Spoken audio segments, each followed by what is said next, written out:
కేసీఆర్ గారు నిన్న మీటింగ్ లో అంటా ఉన్నారు కదా, ఏమనంటే ఈ రోజు ఏదైనా పోస్టు వ్యతిరేకంగా పెట్టిన కాంగ్రెస్ పైన వాటిపైన కేసులు పెడుతున్నారు, తర్వాత వచ్చేసి దాడులు చేస్తున్నారు, కొన్ని యూట్యూబ్ ఛానల్లో అబద్ధ ప్రచారాలు చేస్తున్నారు అని చెప్పేసి కేసీఆర్ గారు అంటా ఉన్నారు కదా.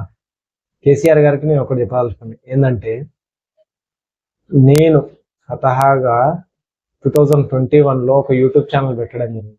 దాని పేరు ఆర్కే తెలంగాణ టీవీ, ఇప్పటికీ ఉంటుంది. నేను ప్రజలకి డెవలప్మెంట్ ఎట్లుంటుంది విలేజ్లలో అని చెప్పేసి నేను ఛానల్ అయితే స్టార్ట్ చేయడం జరిగింది. స్టార్ట్ చేసిన తర్వాత కూడా అదే విధంగా నేను మా నియోజకవర్గంలో ఉన్న ప్రతి విలేజ్కి వెళ్ళేసి ఆ విలేజ్లో ఆ ప్రాబ్లమ్స్ ఇంకా కూడా తీరని లోట్లు ఏమైనా ఉంటే వాటిని బయటకు తీసుకురావడానికి అని చెప్పేసి నేను స్వతహాగా యూట్యూబ్ ఛానల్ స్టార్ట్ చేయడం జరిగింది.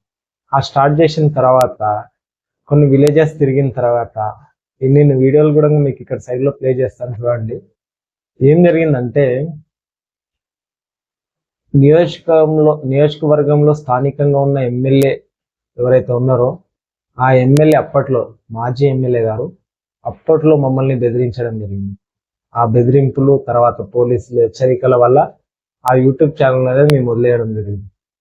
అంటే ఎన్నో సమస్యలు ఉన్నాయి తెలంగాణలో, ప్రజలు పుట్టుమట్లాడుతున్నారు, బ్రతకడానికి వెనక ముందు అవుతా ఉన్నారు. మా నియోజకవర్గం నుంచి దాదాపు హైదరాబాద్కి 50-60 వేల మంది వలసలు వస్తారు. అంటే అర్థం చేసుకోండి మా నియోజకవర్గం పరిస్థితి ఎట్లా. అలాంటి నియోజకవర్గాన్ని ఒక అభివృద్ధి దిశగా తీసుకెళ్తారేమో, కనీసం వాళ్ళ బాధల్ని తెరపైకి తీసుకుని వస్తే తీరుస్తారేమో అని చెప్పేసి ఒక నమ్మకంతో నేను యూట్యూబ్ ఛానల్ స్టార్ట్ చేసి ఆ యూట్యూబ్ ఛానల్ ప్రాణం బొద్దాం అనుకునేలోగా ప్రాణం తీసేసిన పార్టీ బీఆర్ఎస్ పార్టీ.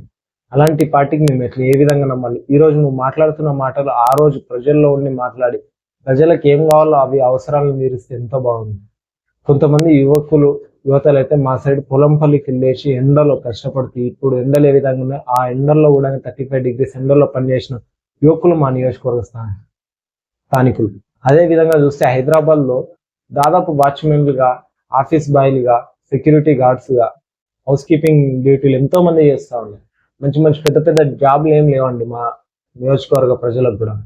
ఇలాంటి సమస్యలన్నీ తెరపైకి తీసుకుని వచ్చి ప్రజలకు మా నియోజకవర్గానికి అభివృద్ధి చెందుతుందేమని చెప్పేసి ఎంతో అనుకుంది. అలాంటిది కూడా కేసీఆర్ గారు వాళ్ళ పార్టీ ఎమ్మెల్యే మమ్మల్ని ముందుకు సాగనీయక ఈ విధంగా మధ్యలోనే వదిలిపెట్టడం జరిగింది. ఇప్పుడైనా మమ్మల్ని నమ్మి మమ్మల్ని ముందుకు తీసుకెళ్తారు, ప్రేక్షకులు మమ్మల్ని ఆదరిస్తారని చెప్పేసి మేము మనస్ఫూర్తిగా కోరుకుంటున్నాం.